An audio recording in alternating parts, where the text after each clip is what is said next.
Hello, this is Yujin Tang coming from Cleveland, Ohio today, and here I'm with Kris. What's your last name, Kris? Tesar. Kris Tesar, and she's the head of the Sustainability Committee at Moreland Hills, and I'll let you introduce yourself a little bit more. Sure. So I am Kris. Every day is Earth Day. Tesar. I love that. Yeah. And so we're coming to you from Moreland Hills, Ohio, which is a suburb out east of Cleveland, about 25 miles. We have roughly 3,400 people living in about a 7 square mile radius. I should be talking to them, right? Doesn't matter. It doesn't matter. Okay. And I'm talking to you today because in Moreland Hills, I am a member, in fact, the chair of the Green Commission.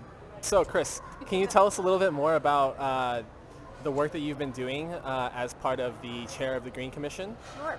So let me tell you a little about the history of the Green Commission. Sure, go for it. So the Green Commission has existed in Moreland Hills for, at least a decade. Okay.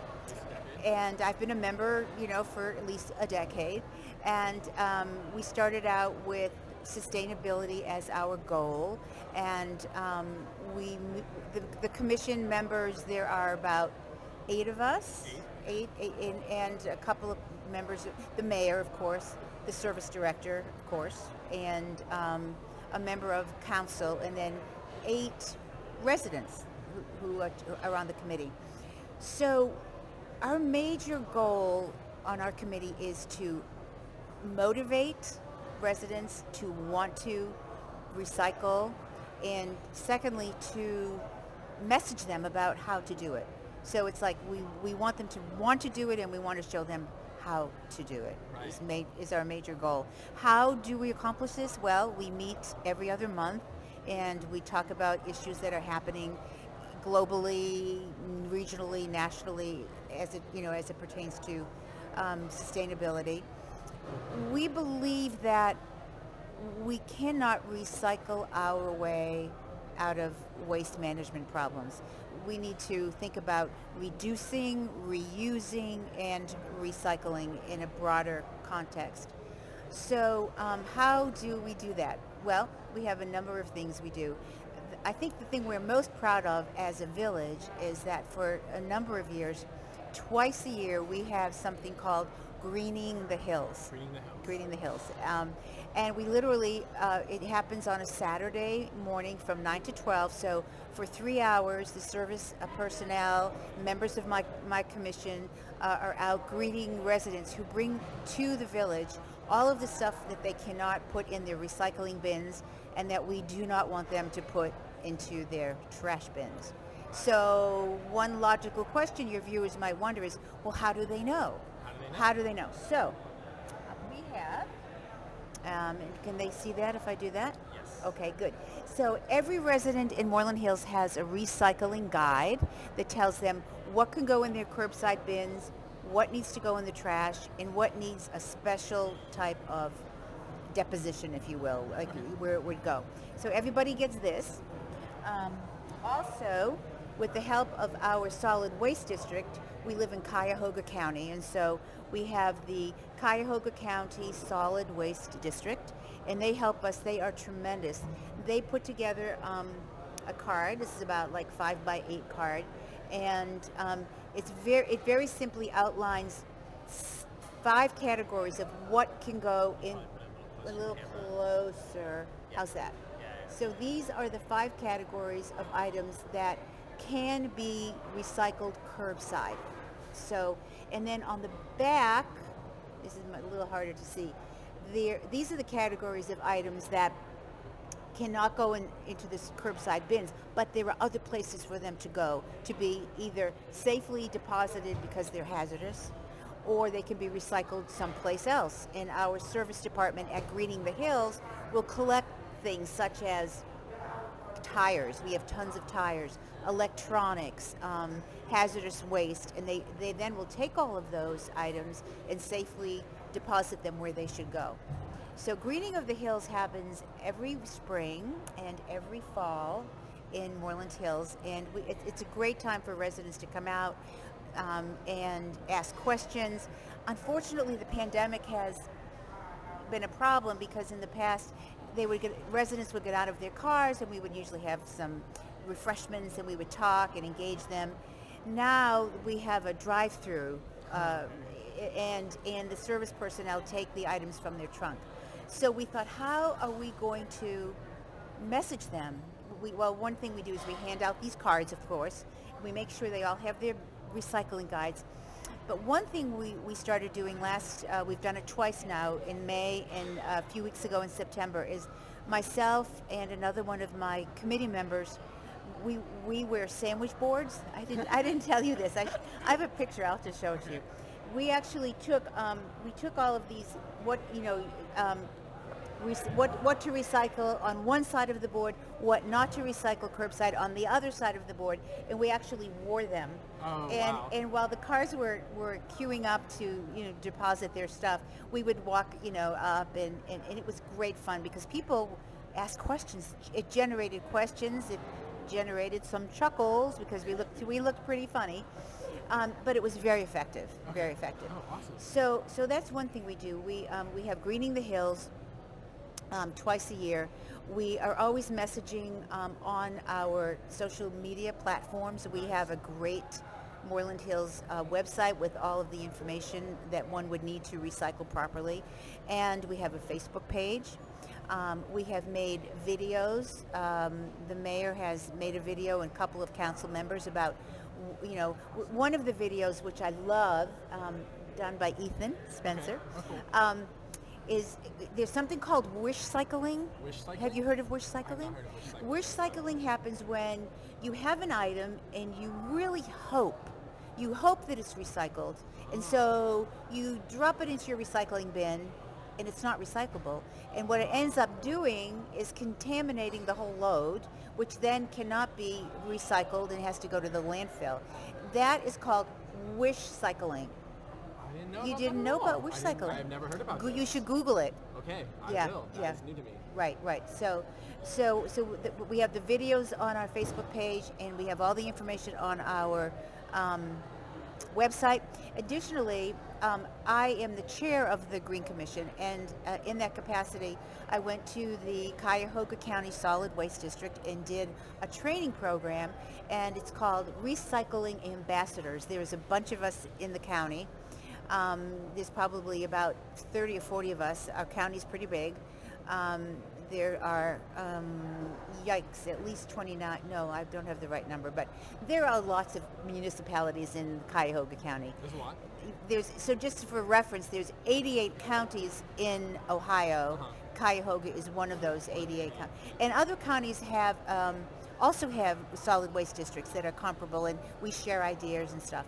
So anyway, I went to the solid waste district's ambassador training program, and now I will be as soon as the pandemic lifts, we'll be going out into the community and presenting PowerPoints about recycling, how to recycle right, how to compost, because we don't want we don't want vegetable matter in the landfill. Right. It's that could be another whole discussion about composting. For We're sure. really encouraging our residents to either compost themselves or join a commercial composting company, of which there are a couple here. Okay. In fact, I belong to one. It's called Rust Belt Riders. They do I take my I collect my kitchen scraps on my counter, and I bring them every week to the drop-off site. Oh, nice. Okay. So, and we compost in our backyard, grass and twigs and such.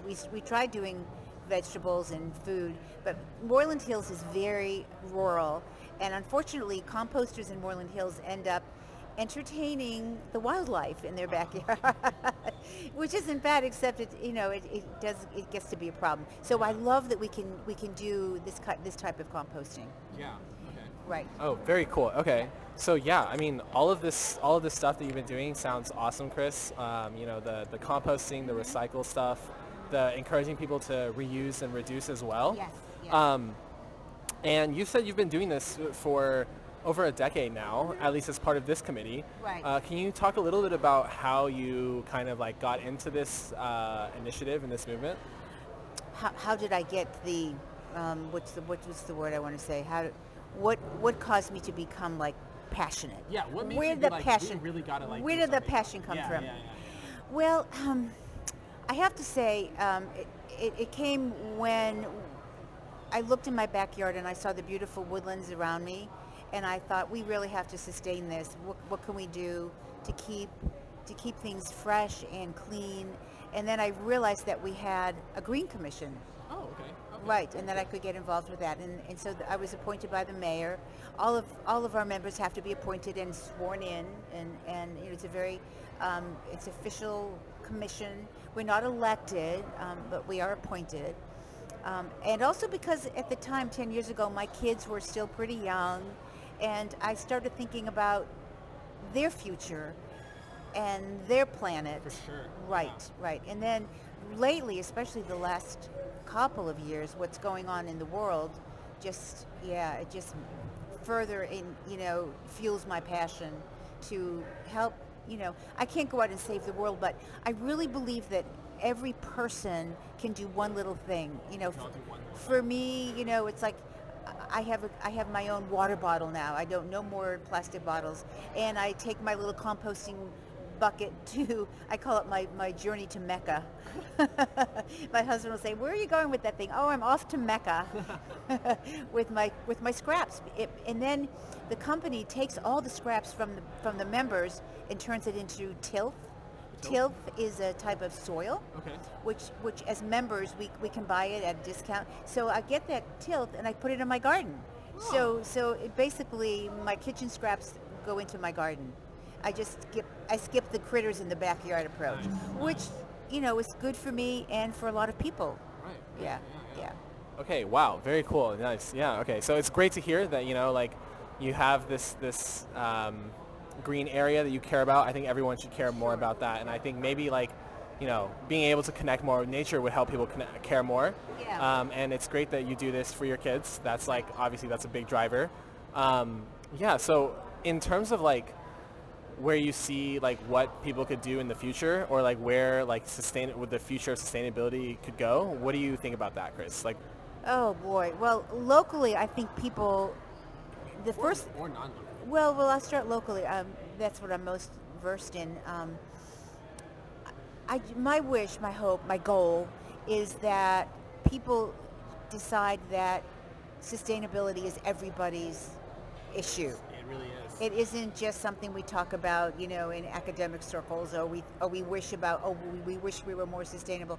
Everybody has to do at least one thing, and if every person could pick one thing to do, one thing to change, whether it's stop buying plastic bottles or prepackaged food or whatever, but if everybody does one thing, or maybe they just commit to, in Moreland Hills, save up all of their hazardous waste and come to Greening the Hills. We have a great turnout, but it's not the whole village. I mean, if we had the whole village, we'd be really busy, which would be great, which we would hope for.